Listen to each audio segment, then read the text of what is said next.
Now we're back at West Penn Hardwoods. I'm gonna get a block of Purple Heart. 8 by 8 by 2 inches. It's $22, $21.36.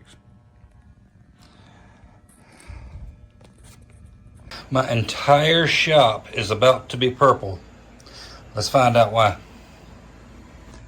I'm out in the shop on the CNC computer, and I've got 4 days left on the trial version of Millmage Pro. This block of wood I'm using today is 8 inches by 8 inches by 2 inches thick. So we're going to set up a material. Don't forget to create the material settings on the correct machine. In this case, I'm using the Cat 5 cable to my long mill. I got 8 inches wide, 8 inches deep, and 2 inches thick.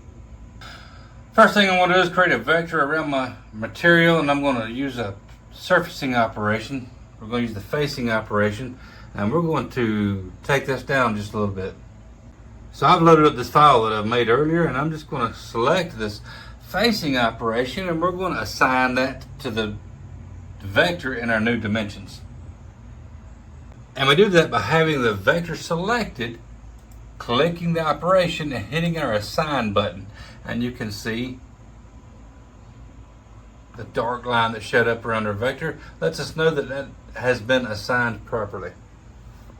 Then I'm going to click the control mode, and we're going ahead and run this operation. And you see I have the wrong one selected, so I'm going to go back to edit mode. I'm going to turn that cutoff off, and I'm going to turn the facing operation on. Go back to control, and there we have the proper operation. So we're going to run that real fast. I'm going to go to my override, and I'm going to slow my bit down just a little bit to start off with. I'll probably be ramping that back up to 200%, but we're going to start at 50% to get this bit going. But before I do that, I got to change this bit out. I got to take my beast out, and I'm going to put this surfacing bit in. Always clean out your collet nut. I wasn't recording, but when I unscrewed this, you can see a lot of sawdust falling out of it. Make sure all that's cleaned out, and even maybe get a Q-tip and run it up into the spindle and get all that cleaned out so you don't have any bit slip. Now that we've got the surfacing bit loaded up, I'm going to bring that down to the corner of my material. We're going to get this zeroed out. Using the jog tab in Millmage, we're just going to move this to the proper location. Move the bit down. I'm going to center the center of this bit on the corner of the material and zero this out. You can see here I have an 1.5 inch surfacing bit selected.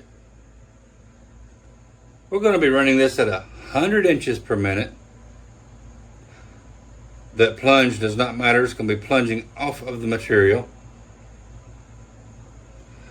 I'm going to start at 0 inches, and I'm going to go down 1/4 inch, and we're going to do 1/8 of an inch per pass. So this is going to complete in 2 passes. My step over I'm using is going to be 50%. I'm going to go ahead and put my dust shoe on that I made in Fusion 360.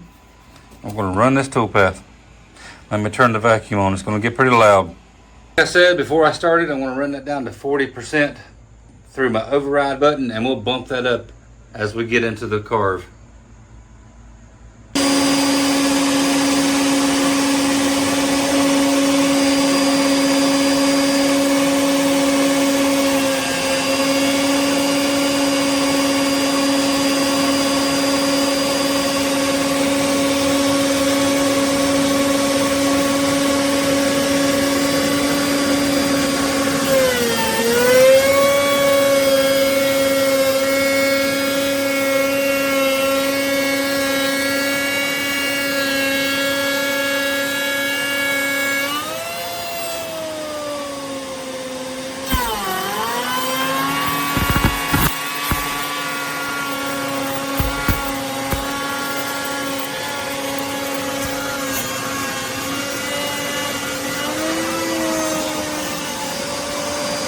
We swapped out for the beast bit, and we're getting ready to run the first 3 paths.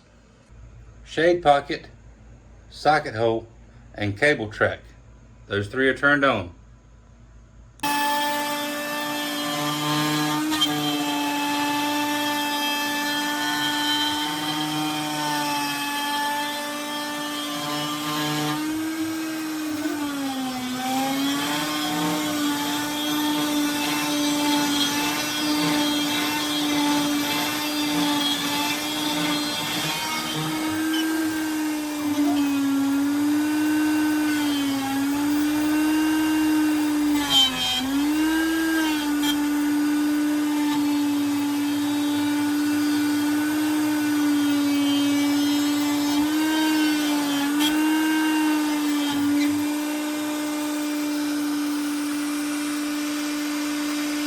Now for my last carve that I did on this particular file, I forgot to make my socket hole just a smidge bigger to allow a little bit more room for the cable to come up and run down through the track. So I'm going to make this a little bit bigger, and we're going to run just that path by itself one more time.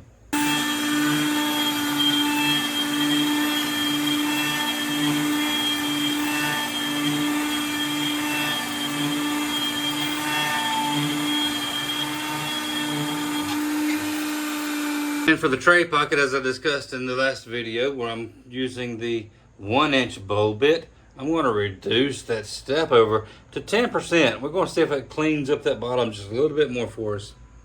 Let's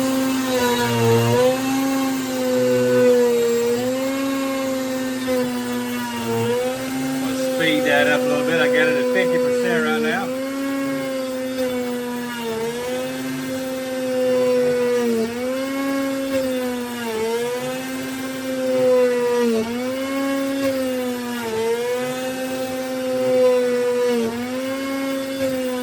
That's 130% speed.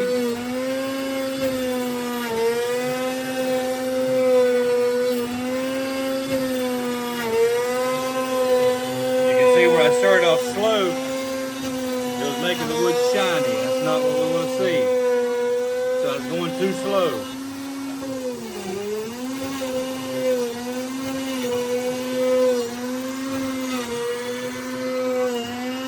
I had some people earlier in the video saying that I run my machine really aggressively. The problem most people get is running their machine too slow.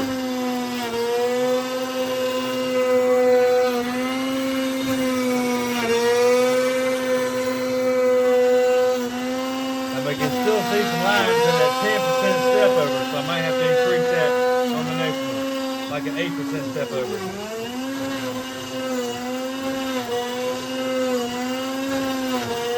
Speed it up a little bit more. I'm at 160% speed. Going to 190. That's 200%.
Okay, here's one thing I was talking about Millmage. I didn't want to shave this one down too thin because it is Purple Heart.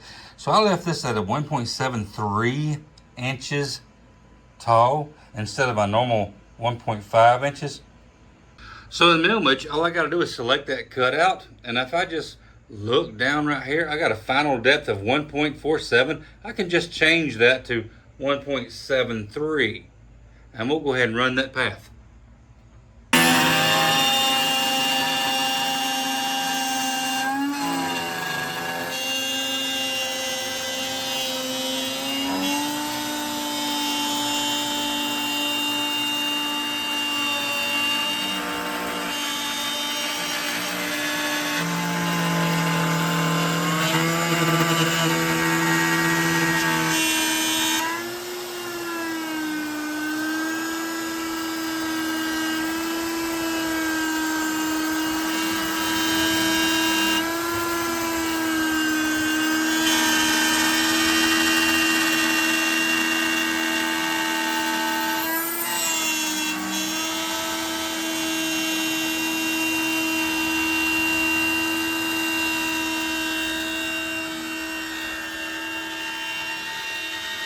I'm breaking a rule right here. That bit is too far out of the collet.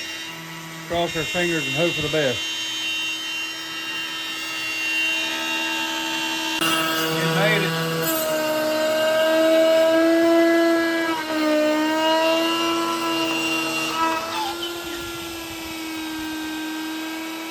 He's done. All right, we got the clamps. We got the work hole clamps taken loose. Let's see how good we did on the cutout pass. And that's just perfect. Again, we're going to flip it tabs to the bottom. We're going to give it a little tap. You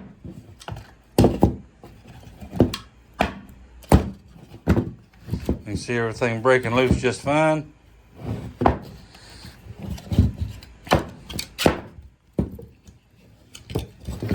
Piece out of the way. It's hard to do that watching it on the phone screen.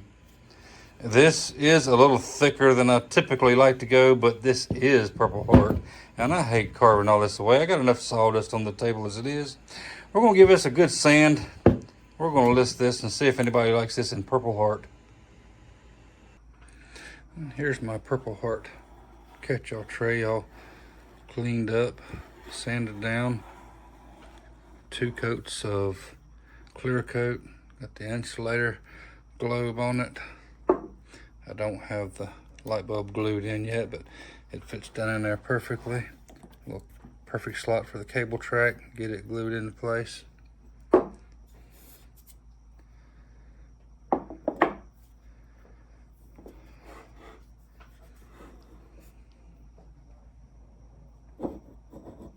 Perfect little slot for the wire. Watch that grain come around.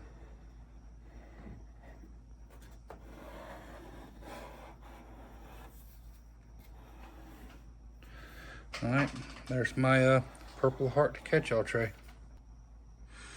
Hope you enjoyed it. Y'all stay tuned for the next one.